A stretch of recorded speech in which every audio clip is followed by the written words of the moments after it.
Hello friends, welcome back to our channel Ankit lecturer. मैं Ankit sir आप सभी का हार्दिक स्वागत करता हूं।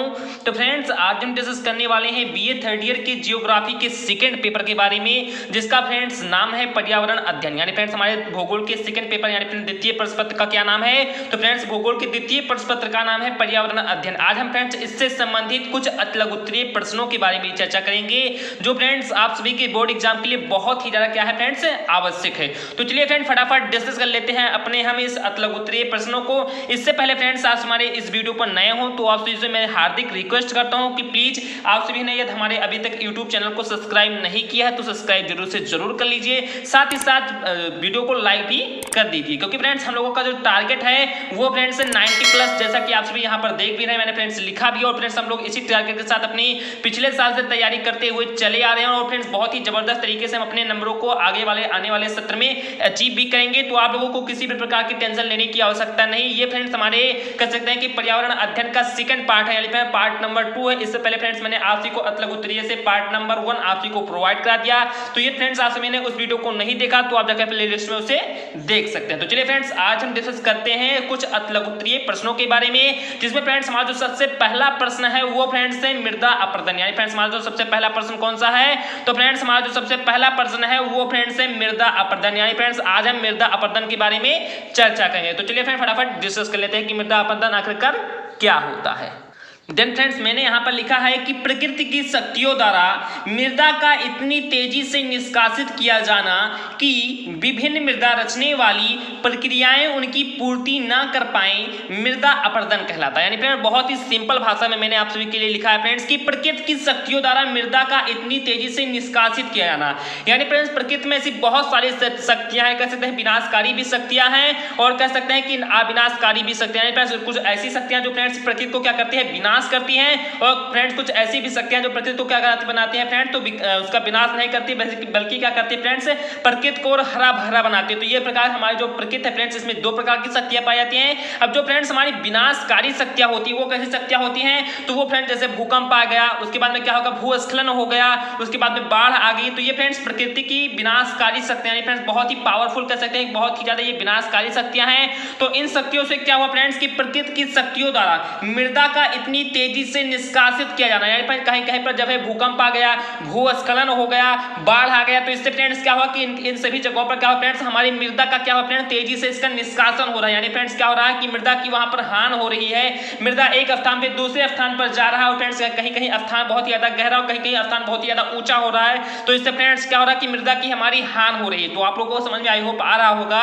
कि प्रकृति की शक्तियों द्वारा मृदा का इतनी तेजी से निष्कासित किया जाना कि विभिन्न मृदा रचने वाली प्रक्रियाएं, यानी फ्रेंड्स विभिन्न मृदा रचने वाली प्रक्रियाएं का मतलब क्या हुआ फ्रेंड्स कि कुछ ऐसी भी प्रक्रियाएं होती हैं जिनसे फ्रेंड्स हमारी जो मृदा होती है, यानी फिर जो मिट्टी होती है वो फ्रेंड्स बनती है। तो वो प्रक्रियाएं क्या फ्रेंड्स, उनकी प्रक्रियाओं का ना पूरा होना, यानी फ्रेंड्स उनकी पूर्ति ना कर पाए, यानी फ्रेंड्स क्या कि उन प्रक्रियाओं का ना होना, यानी जो विभिन्न मृदा रचने वाली प्रक्रियाएं हैं उन प्रक्रियाओं का ना होना, बल्कि प्रकृति की शक्तियों द्वारा मृदा का बहुत ही तेजी से निष्कासित होना, ये फ्रेंड्स हमारा क्या कहलाता है? तो ये फ्रेंड्स हमारा कहलाता है मृदा अपरदन। क्या कहलाता है फ्रेंड्स? तो ये हमारा कहलाता है मृदा अपरदन। तो आई होप आप सभी को समझ में आ रहा होगा कि मृदा अपरदन क्या है कि प्रकृति की शक्तियों द्वारा मृदा का इतना तेजी से निष्कासित किया जाना कि विभिन्न मृदा रचने वाली जो प्रक्रियाएं हैं उनकी पूर्ति ना कर पाए, क्या कहलाता फ्रेंड्स? मृदा अपरदन कहलाता है। क्या कहलाता फ्रेंड्स? तो मृदा अपरदन कहलाता। तो आई होप आप सभी को मृदा अपरदन समझ में आ गया होगा। चलिए फ्रेंड्स, हम एक दूसरे शब्दों में आप सभी को बताते हैं कि मृदा अपरदन आखिरकार क्या होता है। तो चलिए फ्रेंड्स इसे भी देख लेते हैं।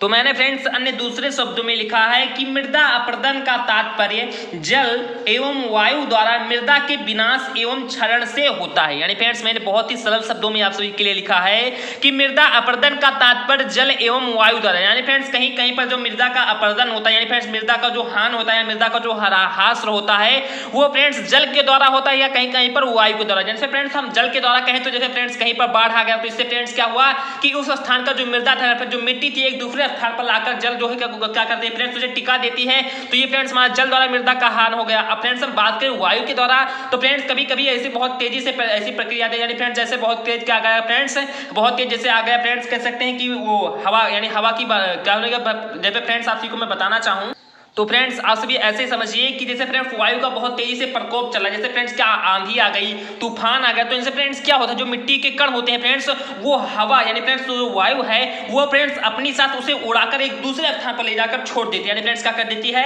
अब उस स्थान से फ्रेंड्स मिट्टी को उठाकर ले जाकर दूसरे स्थान पर छोड़ देती है। तो इससे फ्रेंड्स क्या होता है, उस स्थान पर मिट्टी की हास हुई कि नहीं हुई, यानी उसकी हानि हुई, मिट्टी की फ्रेंड्स की नहीं हुई।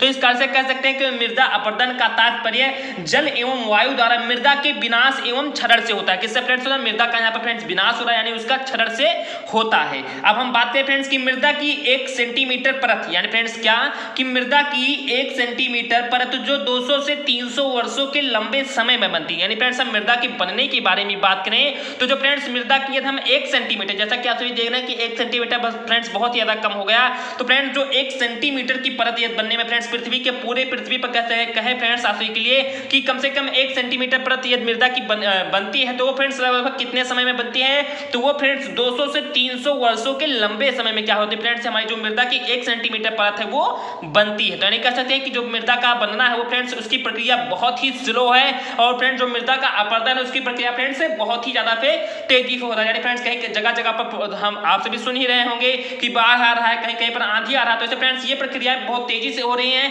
जबकि फ्रेंड्स मृदा का जो बनना है वो फ्रेंड्स उसकी जो प्रक्रिया वो फ्रेंड्स कैसी है, बहुत ही ज्यादा स्लो है।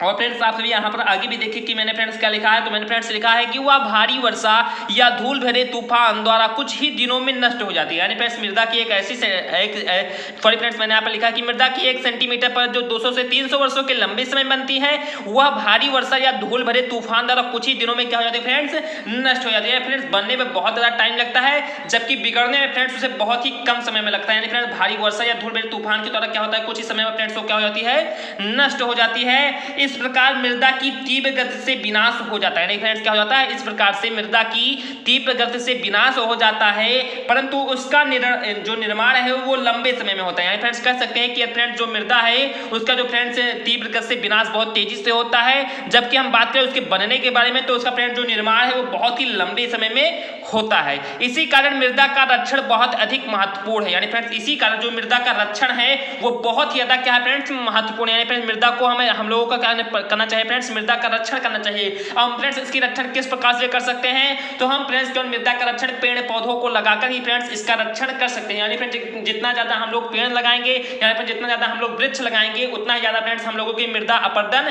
नहीं होगा। यानी फ्रेंड्स मृदा का रक्षण हम लोग उतना ज्यादा ही कर पाएंगे। तो आई होप आप सभी को मृदा दो अपरदन जो हेडिंग था फ्रेंड्स मैंने बहुत ही जबरदस्त तरीके से आप सभी को समझाने का प्रयास किया है। आई होप आप सभी को समझ में भी फ्रेंड्स ये आ गया होगा। तो ये फ्रेंड्स आप सभी को ये अभी टॉपिक आप सभी को समझ में आ गया हो तो प्लीज मैं आपसे रिक्वेस्ट करता हूं कि आप सभी ने हमारे इस वीडियो को लाइक नहीं किया है तो लाइक प्लीज से जरूर कर दीजिए। चलिए फ्रेंड्स हम देखते हैं अपने सेकंड नंबर टॉपिक पर। जैसा कि आप सभी जानते हैं कि मैं फ्रेंड्स अपने हर एक वीडियो में 2 पॉइंट, यानी फ्रेंड्स कितने पॉइंट, तो 2 हेडिंग या 2 पॉइंट को हर एक वीडियो में अपने बताऊंगा। तो मैंने फ्रेंड्स आप सभी को फर्स्ट पॉइंट बता दिया। चलिए फ्रेंड्स हम डिस्कस कर लेते हैं अपने सेकंड पॉइंट पर। देन फ्रेंड्स जो हमारा दूसरा टॉपिक है फ्रेंड्स, जो दूसरा हमारा हेडिंग है बहुत ज्यादा सिंपल और फ्रेंड्स बहुत ज्यादा इंपॉर्टेंट भी है। तो चलिए फ्रेंड्स देख लेते हैं कि हमारा सेकंड टॉपिक क्या है। तो फ्रेंड्स हमारा जो सेकंड टॉपिक है वो फ्रेंड्स है जनसंख्या दबाव। यानी फ्रेंड्स क्या है हमारा सेकंड टॉपिक, तो फ्रेंड्स हमारा सेकंड टॉपिक है जनसंख्या दबाव। यानी फ्रेंड्स अब चलिए हम डिस्कस कर लेते हैं कि आखिर में जनसंख्या दबाव क्या होता है। तो फ्रेंड्स जैसा कि इसे देखने से इसे ऐसा मालूम हो रहा है कि जनसंख्या का कहीं कहाँ मतलब कहीं किसी क्षेत्र में क्या हो रहा है फ्रेंड्स, वहां पर दबाव हो रहा है।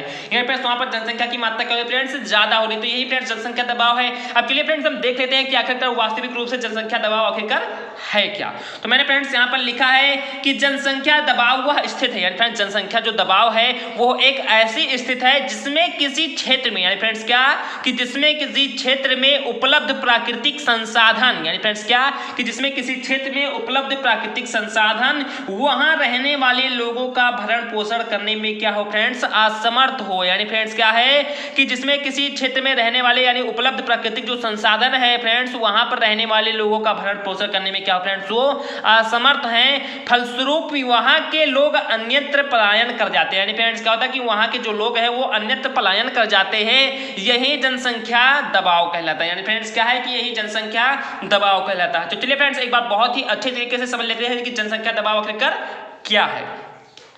तो मैंने फ्रेंड्स यहाँ पर लिखा है कि जनसंख्या दबाव वह स्थिति है, जो जनसंख्या दबाव है वो फ्रेंड्स एक प्रकार की ऐसी स्थिति है, या कह सकते हैं एक प्रकार की ऐसी गंभीर स्थिति है जिसमें किसी क्षेत्र में उपलब्ध प्राकृतिक संसाधन, यानी फ्रेंड्स जैसे मान लिया कि हम लोग किसी क्षेत्र में रहते हैं, फ्रेंड मान लिया हम लोगों का एक गांव है, गांव ही फ्रेंड्स हम लोगों का क्षेत्र है, तो हम लोग क्या कहते हैं फ्रेंड्स कि उसी क्षेत्र में रहते हैं। इससे फ्रेंड्स जितने भी आपसे भी पढ़ रहे हैं आप लोग भी किसी न किसी क्षेत्र में रहते होंगे, तो उस क्षेत्र में फ्रेंड्स बहुत सारे से प्राकृतिक संसाधन, जैसे फ्रेंड्स क्या कि कृषि होना, उसके बाद में फ्रेंड्स फल का होना, कह सकते हैं कि खुला वातावरण का होना, ऐसे बहुत सारे फ्रेंड्स जो प्राकृतिक संसाधन है यदि फ्रेंड्स वहां पर वो मौजूद है, यानी वो सभी प्राकृतिक संसाधन वहां पर मौजूद है, तो हम लोग तो फ्रेंड्स तब तक वहां पर रहेंगे, यानी फ्रेंड्स बहुत ही अच्छे तरीके से हमारा जो जीवन होगा वो बहुत ही अच्छे तरीके से व्याप्त होगा। लेकिन फ्रेंड्स यदि क्या होता है कि वहां पर ना कोई वृक्ष है, ना फ्रेंड्स वहां पर कोई पानी है, ना वहां पर फ्रेंड्स कोई क्या होता है कि बहुत सारे जितने भी प्राकृतिक संसाधन वो फ्रेंड्स वहां पर यदि नहीं होते हैं, तो हम फ्रेंड्स क्या करेंगे कि वहां से हटकर किसी दूसरे स्थान पर चले जाएंगे, यानी फ्रेंड्स जाएंगे कि नहीं जाएंगे, जाएंगे, क्योंकि फ्रेंड्स वहां पर ना पानी है, ना वृक्ष है, ना छांव है, ना धूप है, जब कुछ फ्रेंड्स वहां पर प्रकृति के द्वारा कुछ वहां पर है ही नहीं, और फ्रेंड्स जो वहां के संसाधन वो फ्रेंड्स हमारा भरण पोषण कर ही नहीं पाते हैं, वहां पर फ्रेंड्स अपना जो पेट कह सकते हैं कि पाल ही नहीं पाते हैं, या फ्रेंड्स जो अपना हम भरण पोषण वो नहीं कर पाते हैं, अपना भरण पोषण करने में हम फ्रेंड्स असमर्थ होते हैं, तो वहां से क्या होता है फ्रेंड्स उस क्षेत्र को छोड़कर हम किसी दूसरे क्षेत्र में जाते हैं, और फ्रेंड्स ऐसे क्षेत्र में जाते हैं जहां पर हमें वो जितने भी प्राकृतिक संसाधन वहां पर फ्रेंड्स क्या होती हैं मौजूद होती है। तो फ्रेंड्स हम लोग यानी इस क्षेत्र को छोड़कर जब दूसरे क्षेत्र में जाते हैं तो जहां पर फ्रेंड्स प्राकृतिक संसाधन जहां पर मौजूद होती हैं, और फ्रेंड्स हम क्या हमारे कहने का मूल उद्देश्य ये फ्रेंड्स कि हम लोग एक स्थान को छोड़कर जो है फ्रेंड्स क्या होते हैं दूसरे स्थान पर पलायन करने लगते हैं, तो यहीं पर फ्रेंड्स क्या होता है, तो यहीं फ्रेंड्स जनसंख्या दबाव कहलाता है। क्या कहलाता है फ्रेंड्स, तो यही फ्रेंड्स हम लोगों का जनसंख्या दबाव कहलाता है। तो आई होप आप सभी को समझ में आ रहा होगा कि जनसंख्या दबाव वह स्थिति है जिसमें किसी क्षेत्र में विशेष यानी जिसमें किसी क्षेत्र में उपलब्ध प्राकृतिक जो संसाधन है वहां पर रहने वाले लोगों का भरण पोषण करने में क्या होता है फ्रेंड्स असमर्थ हो जाता है। फलस्वरूप यहाँ के जो लोग यानी फ्रेंड्स जो वहाँ के लोग होते हैं वो अन्यत्र यानी फ्रेंड्स किसी दूसरे स्थान पर पलायन करने लगते हैं, यानी फ्रेंड्स वहीं से वह क्षेत्र छोड़कर किसी दूसरे स्थान पर चले जाते हैं। यही फ्रेंड्स क्या कहलाता है फ्रेंड्स, यही जनसंख्या दबाव कहलाता है। क्या कहलाता है फ्रेंड्स, जनसंख्या दबाव कहलाता है। अब हम फ्रेंड्स इसे एक प्रकार से और कह भी कर सकते हैं। मान लिया फ्रेंड्स हम लोगों का कोई एक क्षेत्र है, अब फ्रेंड्स हम लोगों के क्षेत्र में मान लिया कितने आदमी रहते हैं, 100 आदमी रहते हैं। कितने आदमी रहते हैं, तो फ्रेंड्स 100 आदमी रहते हैं। अब मान लिया फ्रेंड्स किसी दूसरे क्षेत्र से आदमी आकर हमारे ही क्षेत्र में रहने लगे। कितने आदमी आकर, मान लिया फ्रेंड्स किसी दूसरे क्षेत्र से 50 आदमी आकर हमारे ही क्षेत्र में रहने लगे, तो हमारे क्षेत्र में क्या होगा फ्रेंड्स, यानी जनसंख्या तो पहले से 100 ही थी, लेकिन फ्रेंड्स अब वो जब 50 आ गए तो फ्रेंड्स हम लोगों की जनसंख्या में क्या बना, एक प्रकार का प्रेशर बना, एक प्रकार का दबाव बना। तो कह सकते हैं कि ये भी क्या है फ्रेंड्स, तो ये भी जनसंख्या दबाव है। हम फ्रेंड्स इसे भी इस प्रकार से भी डिनोट कर सकते हैं। तो आई होप आप सभी को समझ में आ रहा होगा। अब फ्रेंड्स हम ये भी जान लेते हैं कि आखिरकार ये जनसंख्या दबाव होता क्यों है। तो ये फ्रेंड्स इसके सबसे बड़े 2 ही रीजन हैं, यानी सबसे बड़ा इसका 2 रीजन है। सबसे पहला इसका रीजन है कि इसका प्रमुख कारण है बेहताशा जनसंख्या में वृद्धि। यानी फ्रेंड्स जैसा कि आप सभी जानते हैं कि जो हमारे फ्रेंड्स हमारा जो देश है इसकी जो फ्रेंड्स जनसंख्या वो बहुत ही तीव्र गति से, यानी फ्रेंड्स किस गति से, बहुत ही ज्यादा तीव्र गति से हमारी जो जनसंख्या वो वृद्धि होती जा रही है। यानी फ्रेंड्स बहुत ही तीव्र गति से हमारी जो जनसंख्या है वो बढ़ती हुई जा रही है। तो फ्रेंड्स सबसे बड़ा कारण तो ये हो गया। और फ्रेंड्स हमारा दूसरा कारण हो गया वो फ्रेंड्स प्राकृतिक संसाधनों का क्षरण होना। यानी फ्रेंड्स क्या, लेकिन जब हम लोगों का जनसंख्या बढ़ेगा तभी तो फ्रेंड्स प्राकृतिक संसाधनों का क्षरण होगा। यानी फ्रेंड्स लोग मानव यानी जितने भी मानव उनको घर बनाने के लिए जमीन की आवश्यकता होगी, या कह सकते हैं कि बहुत सारे ऐसे उद्योग लगाने के लिए, अपनी फैक्ट्री लगाने के लिए उनको भी जमीन की आवश्यकता होगी। तो ऐसे फ्रेंड्स बहुत सारे ऐसे जो संसाधनों का कह सकते हैं कि बहुत सारे ऐसे उद्योगों का काम करने के लिए उन सभी को जमीन की आवश्यकता होगी। तो वो लोग क्या करेंगे कि प्राकृतिक संसाधनों का क्षरण करेंगे। यानी फ्रेंड्स क्या करेंगे कि जितने भी प्राकृतिक संसाधन उन सभी को क्या करेंगे फ्रेंड्स, नष्ट करेंगे। तो यही फ्रेंड्स सबसे ज्यादा 2 कारण हो जाता है जनसंख्या दबाव का। जनसंख्या दबाव के 2 ही सबसे बड़े कारण है। पहला कारण है बेहताशा जनसंख्या में वृद्धि, तथा दूसरा कारण है प्राकृतिक संसाधनों का क्षरण होना। तो आई होप आप सभी को मैंने मृदा अपरदन व जनसंख्या दबाव को बहुत ही जबरदस्त तरीके से समझाने का प्रयास भी किया है। और फ्रेंड्स आई होप मैं आपसे आशा भी करता हूं कि आप सभी को ये जो वीडियो है समझ में आ गया होगा। तो ये फ्रेंड्स आप सभी को ये वीडियो अच्छा लगा हो, आप सभी को समझ में भी फ्रेंड्स आप सभी को आ गया हो, तो मैं फ्रेंड्स आप सभी से हार्दिक रिक्वेस्ट करता हूं फ्रेंड्स कि क्या कीजिए फ्रेंड्स, आप सभी को कोई प्रीमियम नहीं देना है, ना ही फ्रेंड्स आप सभी को किसी प्रकार की प्रीमियम देनी है। तो फ्रेंड्स आप सभी को केवल यही करना है कि इस वीडियो को लाइक कर दीजिए। चैनल पर आप सभी नए हो या फ्रेंड्स आप सभी को क्या करना है कि 90% से भी ज्यादा मार्क्स लाना है अपने फ्रेंड्स BA थर्ड ईयर के एग्जाम में। तो आप सभी को जरूर से जरूर इस चैनल को क्या करना है फ्रेंड्स, सब्सक्राइब कर लेना है, वह बगल में आए बेल नोटिफिकेशन को क्या करना है फ्रेंड्स, प्रेस कर लेना। और सबसे ज्यादा इंपॉर्टेंट बात है कि आप लोग कमेंट तो जरूर से जरूर कीजिए, क्योंकि फ्रेंड्स आप सभी के कमेंट के अनुसार ही फ्रेंड्स आप सभी के लिए वीडियो बना पाता। तो आप लोग कमेंट तो जरूर से जरूर कीजिए। और सबसे ज्यादा इंपॉर्टेंट बात क्या है फ्रेंड्स कि आप सभी को क्या करना है फ्रेंड्स, ज्यादा से ज्यादा अपने इस वीडियो को क्या करना है फ्रेंड्स, अपने फ्रेंड के साथ, अपने रिलेशनशिप में क्या करना है फ्रेंड्स, शेयर करना। तो चलिए फ्रेंड्स मिलते हैं अपने अगले वीडियो में। जय हिंद। जय भारत।